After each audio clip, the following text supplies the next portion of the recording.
great. Hello. Today is December the 4th, and I'm going to be talking to you about Mercury Retrograde, which goes Kazemi very soon. At the time of recording this, Mercury's at 16 degrees of Sagittarius in retrograde motion. The Sun is at 13 degrees. And tomorrow, Mercury will be at 15, the Sun will be at 14. And then if you keep pushing this along, then tomorrow, eventually they both conjunct, the Sun and Mercury will conjunct at 14 degrees of Sagittarius.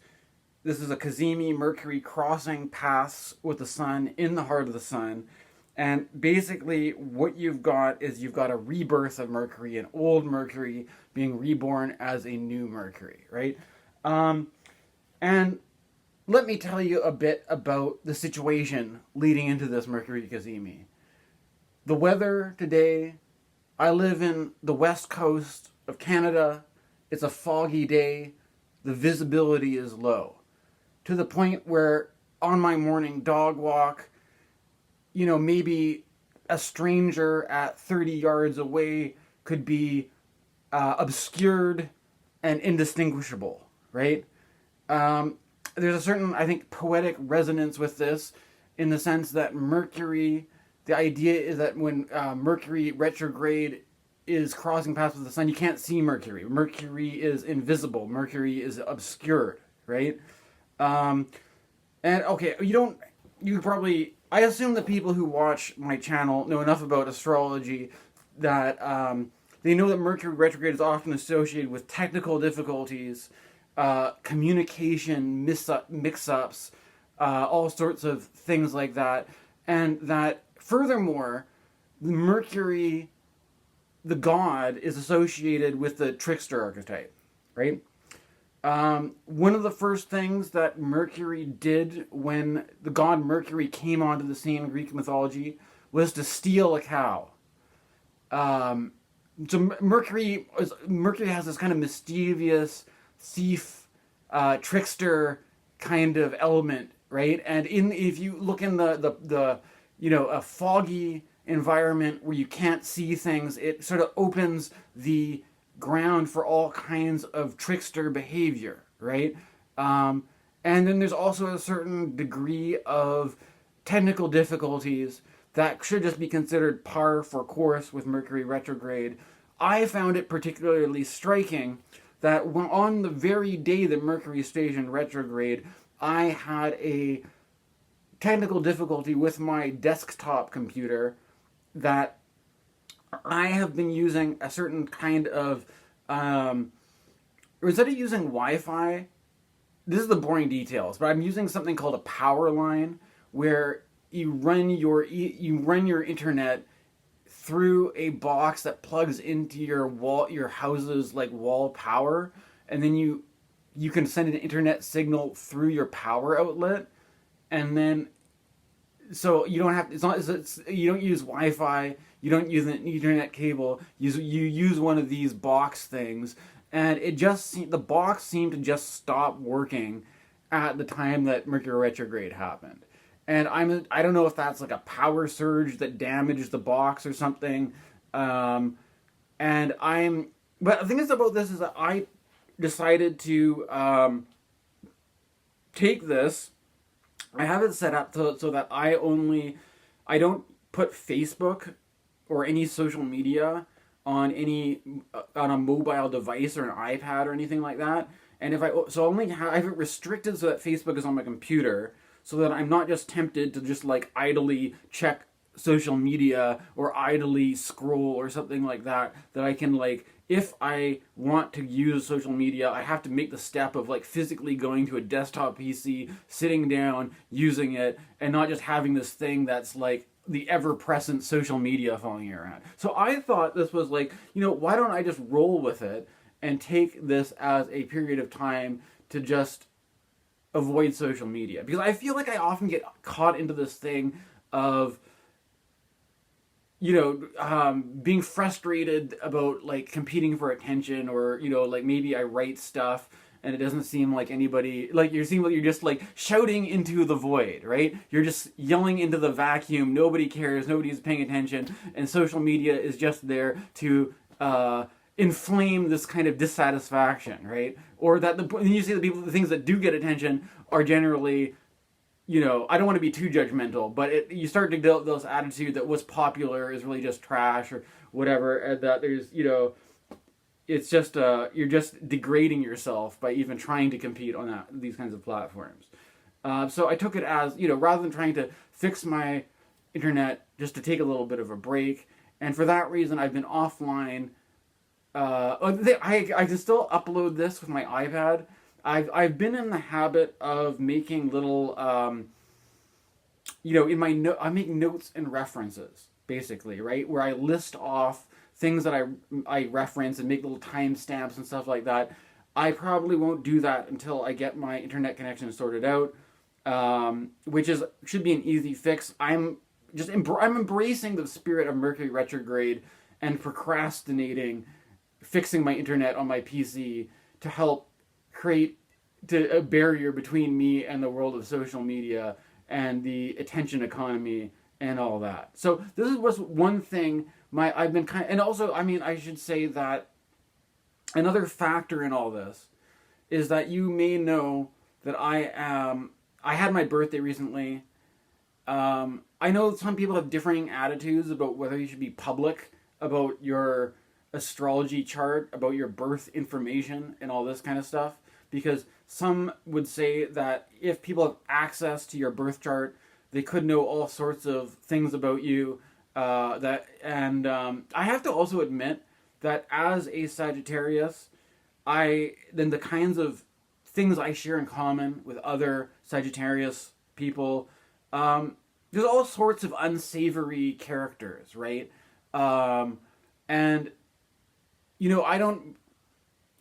There's all sorts of potential bad associations with the deplorable Sagittarius people, right? That, I don't want to emphasize those associations, and I try my best to lead by example, to try to create a good reputation for Sagittarius, although I may have my odds stacked against me in terms of just, Sagittarius having bad reputation, right? For certain, I'm not going to get into this, right? But it was my birthday recently. I do have a Sagittarius stellium, and there's a Mercury retrograde happening at the time of this solar return, right? And of course, I have been affected by this, as I said, with these technical difficulties. And you'll just have to bear with me. I also recorded, well, maybe I won't get into this. There is something that happened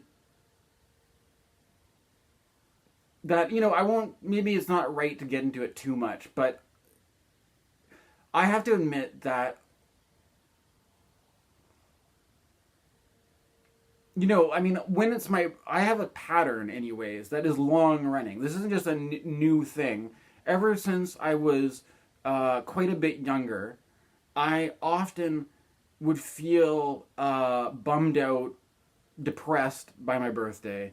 I have to admit, and this is not unrelated to my own various difficulties with socializing, with keeping community, with keeping social groups going and stuff like that. It's my own personal, the lament of my own loneliness and all this kind of stuff, and and also what I was saying about Facebook, about the attention economy and all this, right? It wasn't even my birthday. It was the day before my birthday. I got a series of unusual phone calls, which could have either been just coincidentally wrong numbers, misdialed, strange calls, or it could also have been, I suspect, perhaps prank calls. And there's certain things that happen that leading up to this, there was a certain pattern where sometimes I would get, when you get that thing where your phone rings and you say hello, but there's no one there, and you just get the click, and it's kind of like creepy and unnerving. Uh, I don't know if this could just be being a target of some kind of spam attack or phishing or people trying to, telemarketers or something, right? Um, so I had to deal with a bunch of this kind of stuff, and but you know what? I think overall, I've been taking it better this year. I've been making progress, and one of the things that has been basically helpful for me is that I've been doing some more therapy this year. I've kind of slowed down on it recently, but I've kind of shifted into a different kind of mode where I've picked up a few of the. Now, I have to admit, they feel very much like self help books. And being a guy who is into more advanced forms of literature, this kind of seems like it's not really like, the most difficult. It is what it is, right? This is published on Sounds True, the IFS stuff. Richard Schwartz, Dick Schwartz. I picked up a couple books like Introduction to Internal Family Systems, and this one is called You Are the One You've Been Waiting For, to sort of like address the need of like basically having problems around feeling lonely, or the idea that you're waiting for someone to come into your life and solve all your problems, or that you to address this kind of stuff through a basic kind of whatever therapy. So I'm not I also worked a lot of time with a meditation teacher who would talk about it in terms of being pulled out versus being centered, right? The idea that, to make it simple, if you found some kind of sort of inner peace, there are all sorts of things that can pull you out of that inner peace, basically into a kind of drama.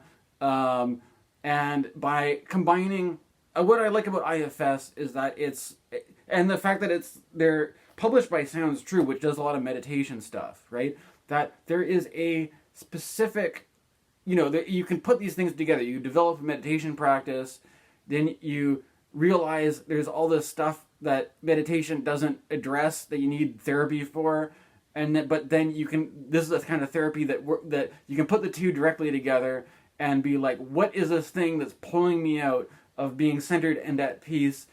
There's some kind of part that's inflamed or whatever. Or also, if you think what I'm kind of getting at here too is that the whole, maybe a prank call doesn't need to be analyzed or something like that. But look, there's this kind of thing that's like, if you get you're gonna get the sensation of like someone who maybe wants to communicate, but they're unable to do so directly, so they need to do it under the facade of a fake persona or of a prank or something like that, rather than having a kind of like honest, open, direct communication. And it was also kind of interesting is that the idea of like the tricksterism and the prank phone call lends itself to the development of various characters, right? Like alter egos, personas, and stuff like that. And so, like, you can get all sorts of, like, who are these characters that are invented for the sake of doing prank phone calls, who are kind of, like, fictitious personalities?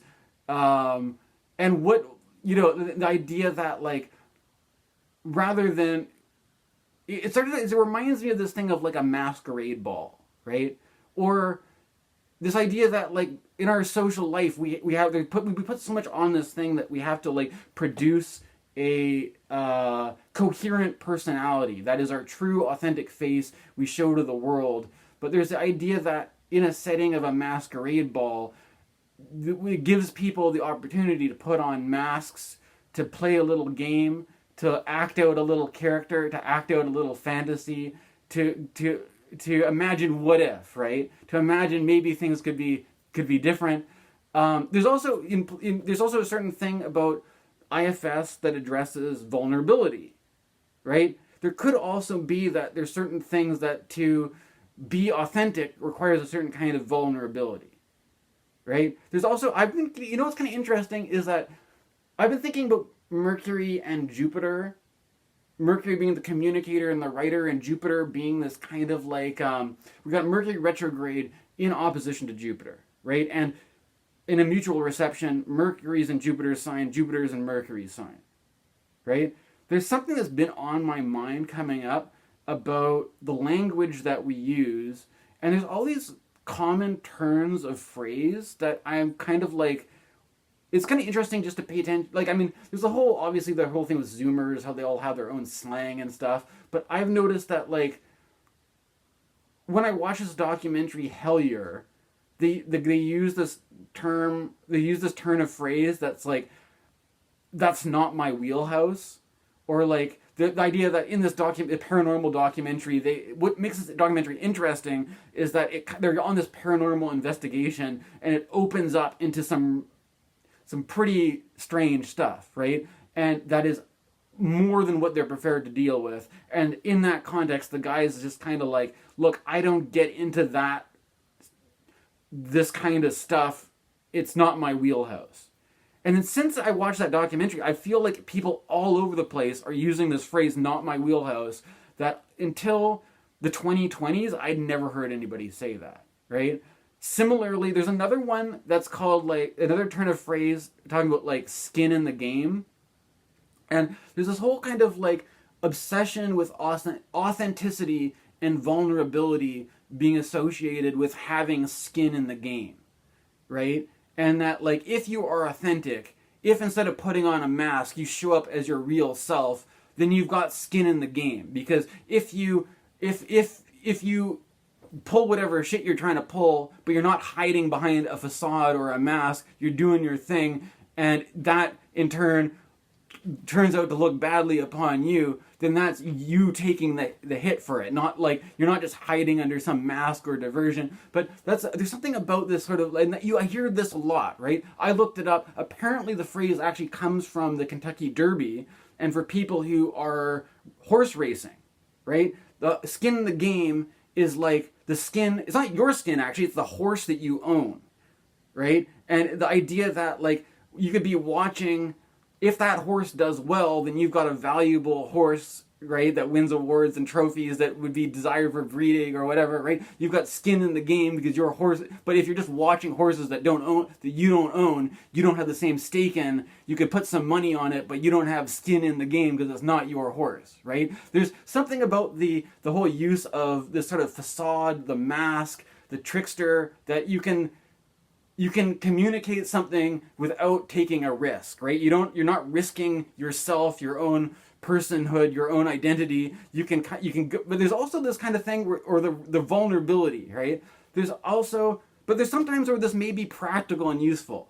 There's like, I'm remembering in Game of Thrones, the recent season of the House of Dragon, there is this scene where the two warring, you've got the red dragons and the green dragons, right? And that the House of the Red Dragon, the House of the Green Dragon, I can't remember all the details of what the names are, right? But the two ladies who used to be friends, but have been divided by this interfamily political division. One of them has to dress up like a nun, put on a facade, put on a disguise to go to the church to meet up, to do a kind of behind-the-scenes attempt at negotiation before settling that it's just all-out war, right? And there's this whole kind of thing where it's like, yeah, of course you're avoiding the vulnerability by wearing a disguise, because if you didn't, you're the queen, they kill you, right? It's necessary. In certain context, of course, it's completely necessary, right? But there's this kind of idea that with in our certain modern life, there's a demand for authenticity. There's a demand for having skin in the game, right? There's a demand. There's something about this too that I wanted. I was listening to. It kind of motivated me to listen to some more Richard Schwartz online. And when I get my internet up, I'll go back and I'll add this to the notes and references, I guess. That I was watching this video from Richard Schwartz, and he was being interviewed by some guy. I have to admit that I'm not going to waste time criticizing certain things, but I'm going to specifically talk about this one clip where Richard Schwartz was talking about how his own history, at some point in time, he was on a football team. I guess it was college football, and he said that he was one of the smallest guys who was I don't know. I mean, I'm not a football guy. There's the quarterbacks. Who are the guys who are in the front, right?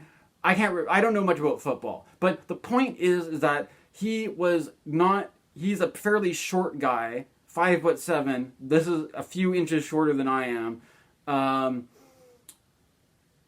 So he's a fairly small guy, and he said in order for him to make playing on a football team feasible at all, that he had to be blended with a fighter part, right? And there's this whole idea of like parts and blending, and listen, and the whole thing about like IFS presents itself as a very specific kind of framework, and I have all sorts of things that I'm interested in. Obviously, I'm not doing an IFS channel. I'm doing an astrology channel, and listening to Schwartz talk about this, I couldn't help but think. I mean, this is like the fighter. This is obviously Mars. This is a Mars thing, right? So I was curious what Schwartz Mars placement was, and what do you know? Schwartz has Mars in Leo. This is the same as this. We have Mars in Leo right now, and we're gonna have this Mars retrograde. And so for me, it seemed topical. But anyways, there's some.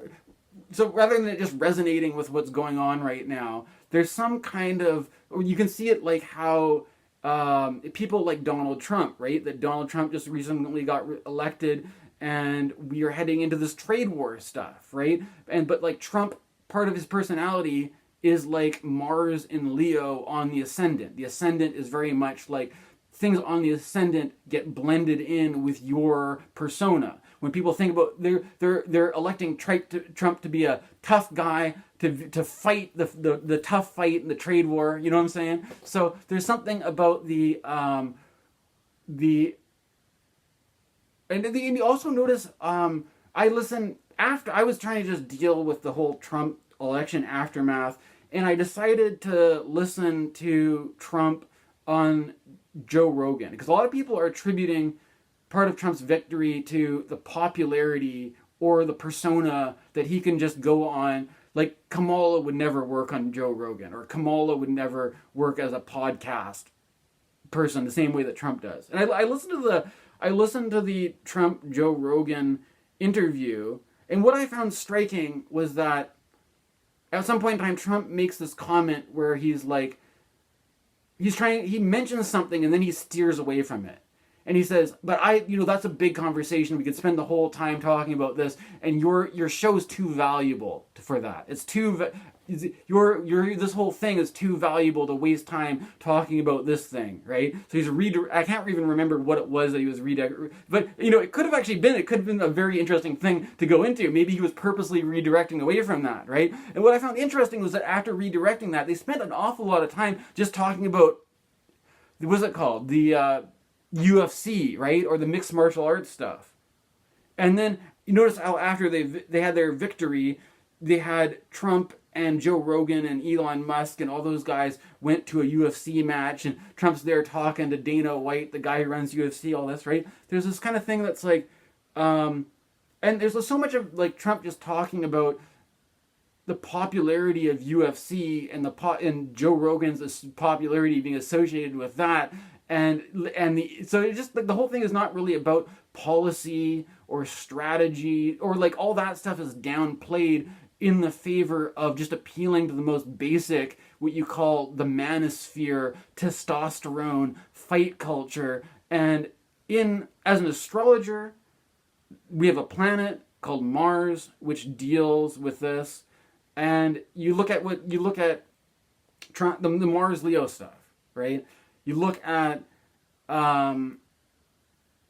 fighting, this thing about the young men who you might get in a position where they're on a football team, and in order to survive, in order to make that work, they have to be blended with the fighter, right? They have to like have a persona where there's an archetype. The fighter, the warrior, the whatever, is an archetype. It's so commonplace that you don't need to like know any shit about archetypes to be familiar with it, right? And there's this kind of idea that like from a Jungian point of view, you don't want archetypal inflation. You don't, because the more an archetype is inflated, you don't really have control over it. It has control over you, right? But if you look at how this works in, like if we're talking about football, the American football coach a college football coach makes more money than any other college professor, college teacher, right? Then maybe you've probably heard it before. There's a whole thing with sports, works. I'm not going to spend too much time on this because it's pretty basic, right? Sports helps people build up this whole thing where it's good to be strong, it's good to be tough, it's good to listen to the coach and take orders and work as a team, and that creates this whole thing of a very kind of rank and file thing that makes perfect candidates for military recruitment, police recruitment, all that kind of stuff. And it's obvious that the American macho manosphere jock factory is necessary to create a whole bunch of people that are going to basically be human fodder for the military, for the police, for the power control structure, right? And so there is like, it's not just an accident that like people actually, it's useful to have a whole bunch of people that they don't know, they don't have self-knowledge, right? They don't have knowledge of self because they've been trained that if they don't blend, if they don't get their identity mixed up with this fighter warrior archetype, there's no way to survive, right? And I mean, this is also kind of silly because, there's also historically, when it came to war and the draft and stuff like that, you didn't have a choice. You got drafted whether you wanted to or not. So if you're drafted and you don't have any choice, then it's really just pushed on you, right? But that's like kind of an anecdote anyways. I just thought it was interesting to keep in mind that there are, the same thing could be said with Venus as the cheerleaders. You've got this whole Mars-Venus thing that, you've got a bunch of macho tough guys and then you've got a bunch of girls in cheerleader outfits cheering them on, a woohoo Americana, right? And with that in mind, there's something about another idea that I had with Mercury retrograde. It actually, for me, this started a little bit before Mercury went retrograde, but I'm going to wind it back here and talk about the year 2013. 2013 was the year that my dad died of a heart attack. Okay? And a few months after that my dad passed away, I purchased a novel that I began to read, but I didn't get very far with the novel, and I attribute basically probably just to the grieving process. And, there could be other factors as well, but the grieving probably was the most obvious thing that it was the tone of the book it was just maybe just not right for where my headspace was at that particular point in time. But nonetheless, this book I've kept the book over the years. It's sat on my bookshelf, and there's a guy, I've been thinking about considering whether or not to start a Substack, but I don't know I feel like if I do a Substack, there's all these, I'd have to, I'd be putting myself in this group of all these other people who write Substacks, and I'd be somehow forcing myself to be compared with all these other Substack writers, right? And I'm like, there's something, I don't even, most of the time, I don't really feel like even reading Substacks. But anyways, there's that thread of Substack. There's some guy who's a popular Substack called Max Reed. And I'm like, maybe I'll get, everybody, I hear all these references to this Max Reed guy. I'm gonna check out this guy's Substack, and he had a kind of a list of the top, his favorite books of the 21st century so far, and I'm like, wait, this one. You know, what book am I talking about? None other than The Bleeding Edge by Thomas Pynchon. I have the hardcover with this nice sort of, you know, fancy reflective metallic sheen going on. I had a phase when I was younger, when I was in my early 20s, where I read a few Thomas Pynchon novels they're kind of, I mean, I don't know, they have a reputation for being difficult novels to read. I'm not going to get too hung up on the specifics of the significance of Tom. He's one of my favorite authors. I haven't read everything he's ever written. And I finally got motivated to read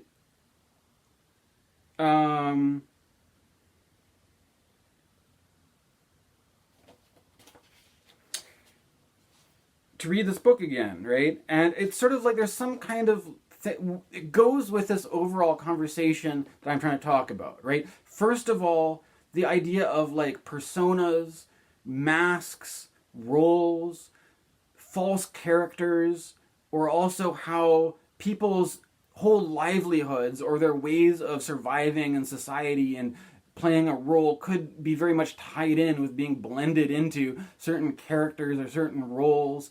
Or there's this sort of attitude that kind of goes with like, there was this David Foster Wallace kind of sentiment about like how there's so much irony in the 90s, and then there's this push towards authenticity, which in a certain context makes sense, but maybe not, right? But there's also this whole thing about the valorization of a certain kind of identity. There's a certain identity that's valorized, that's promoted, and there's a certain kind of thing that's discouraged. I don't know. I'm just going to read a little bit from this. And no, just part of what makes this book kind of odd is that it's basically about September 11th through the eyes of Thomas Pynchon, but it's kind of like, it comes off as being kind of like a comedy based on his writing style. So it's like, I think that's probably like in the time of grieving my dad's death and then trying to read a September 11th comedy. It's kind of like, I had to give some time. But there's something also kind of interesting about this book though, before I get into it, that this came out in 2013, right? And if you imagine, there's nothing, I don't think there was any sign of like MAGA or Trump at that point, but he mentions Donald Trump at least twice in this book. And there's this weird kind of like very strange visionary prophetic kind of thing going on with Thomas Pynchon. I'm just throwing it out there. But anyways, I'm going to read a little bit. Just first of all, to tie into this thing about the blending with the fighter and the jock athlete to cop pipeline. I'll just read a bit from this. Love, while in bloom for some, fades for others. Heidi shows up one day beneath deep clouds of an all too familiar disgruntlement. Oh no, cries Maxine. Heidi shakes her head, then nods. Dating cops is like so over. Every chick in this town, regardless of IQ, is suddenly a helpless little airhead who wants to be taken care of by some big, strong first responder. Trendy, twenty, meh, totally without a clue is more like it. Ignoring the urge to inquire if Carmen, unable to resist the attention, has perhaps been running around. What happened exactly? Or no, not exactly. Carmen's been reading the papers. He bought into the whole story. He thinks he's a hero now. He's not a hero. He's a precinct detective, a second or third responder, in the office most of the time. Same job he was always on, same petty thieves, drug dealers, domestic abusers, but now Carmen thinks he's out on the front line of the war against terror, and I'm not being respectful enough. When were you ever? He didn't know that? He appreciated attitude in a woman, he said. I thought. But since the attack, yeah, you can't help noticing some attitude escalation. New York cops have always been arrogant, but lately they've been parking routinely on the sidewalk, yelling at civilians for no reason. Every time a kid tries to jump a turnstile, a subway service gets suspended, and police vehicles of every description, surface and airborne, converge and linger. Fairway has started selling coffee blends named after different police precincts. Bakeries who supply coffee shops have invented a giant hero jelly donut in the shape of the well-known sandwich of the same name for when patrol cars show up. Heidi has been working on an article for the Journal of Meme Space Cartography. She's calling Heteronormative Rising Star Homophobic Dark Companion, which argues that irony, assumed to be a key element of urban gay humor and popular throughout the 90s, has now become another collateral casualty of 11 September because somehow it did not keep the tragedy from happening. As if somehow irony, she recaps for Maxine, as practiced by a giggling, mincing fifth column, actually brought on the events of 11 September by keeping the country insufficiently serious, weakening its grip on reality. So all kinds of make-believe, forget the delusional state that the country's in already, must suffer as well. Everything has got to be literal now. Yeah, the kids are even getting it at school. Miss Chung, an English teacher who, if Kugelblitz were a town, would be the neighborhood scold, has announced that there shall be no more fictional reading assignments. Otis is terrified. Ziggy less so. Maxine will walk in on them watching Rugrats or reruns of Rocco's Modern Life, and they holler by reflex, "Don't tell Mrs. Chung!" You notice, Heidi continues, how reality programming is suddenly all over the cable like dog shit? Of course. It's so producers shouldn't have to pay real actors scale. But wait, there's more. Somebody needs this nation of starers believing they're all wised up at last, hardened and hip to the human condition, freed from the fictions that led them so astray, as if paying attention to made-up lives was some sort of evil drug abuse that the collapse of the towers cured by scaring everybody straight again. What's going on in the other room, by the way? Couple kids I do some business with off and on used to live downtown. Another one of these Rello stories. I thought it might be Horst watching porn on the internet. So I'll stop there. So there's this very specific thing that I'm going for here, right? Is that there's this kind of like maybe I'll link it. There is some, I think, value to this David Foster Wallace sentiment that the 90s were going in this direction where there's too much of this detached hipster irony where people are just putting on an ironic facade. They're not being serious, or they're having, and like there's some kind of thing about like we're all joking around, being humorous, watching sitcoms and stuff like that, and not taking life seriously enough. And it's like God's punishment to have the September 11th attacks, that we need to take life more seriously. And then this is directly tied into the idea that we have of cops, which could be even a fiction, right? Like you could have the reality of a cop, the good, the bad, and the ugly, right? Whether that's police corruption, crooked cops, all this kind of stuff. We create a fantasy of an idealized image of the first responder, the heroic rescuer, and stuff like that. And we all believe that this fantasy of the noble, heroic, person is completely real, and that we have all this kind. And what's also funny is that in even the YouTube algorithm, the YouTube algorithm recommended me a video recently that was saying like men don't read fiction anymore.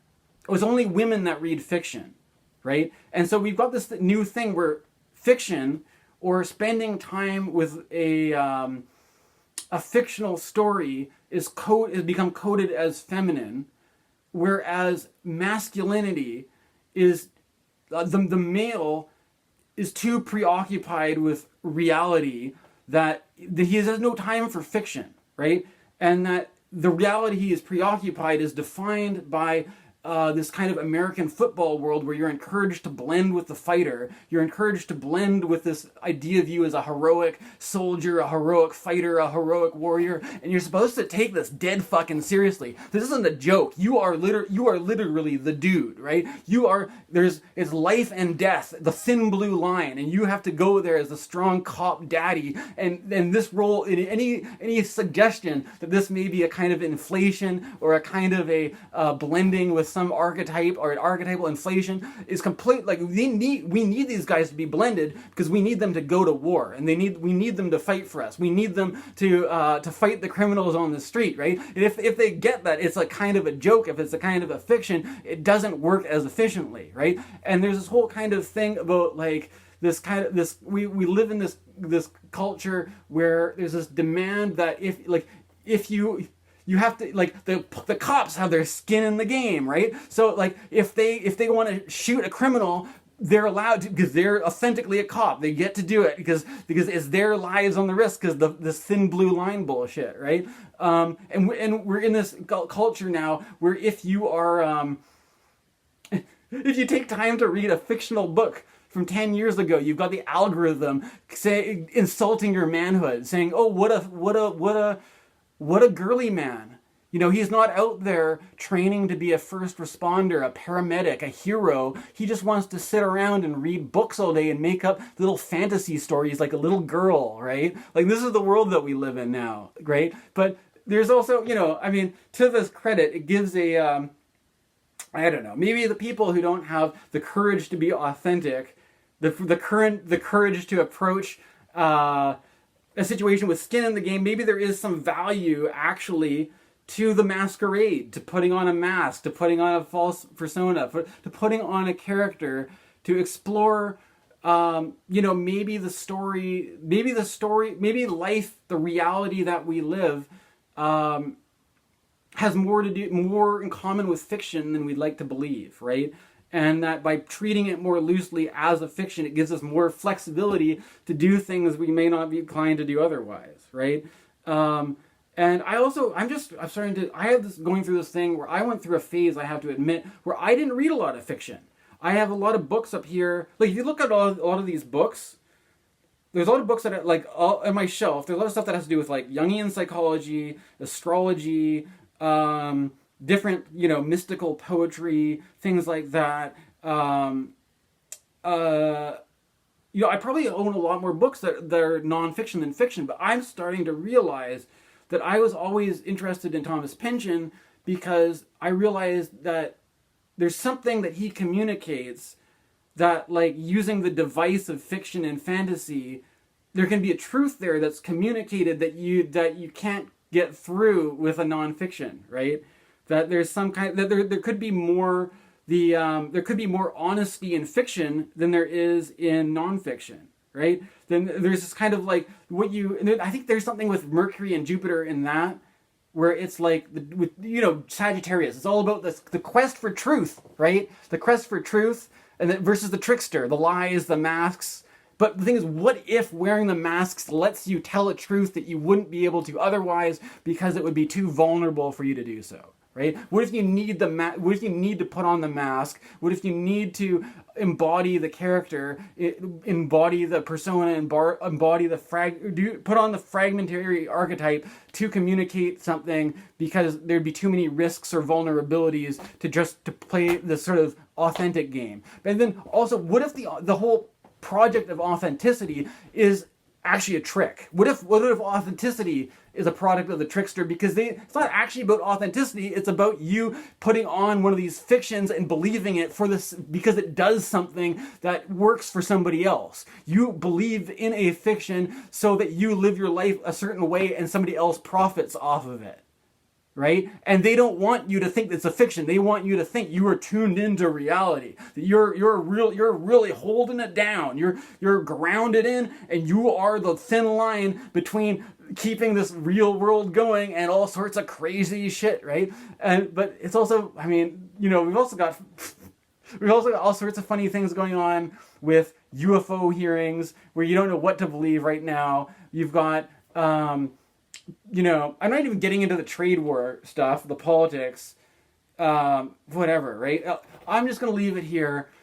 I've expressed what I had in mind. Thank you for watching. Thanks for supporting the channel. Please like and subscribe. Tell all your friends. Dan's astrology is here to stay. I'll be back to make more astrology content. I don't have a Patreon set up yet. I don't have a Kickstarter set up yet.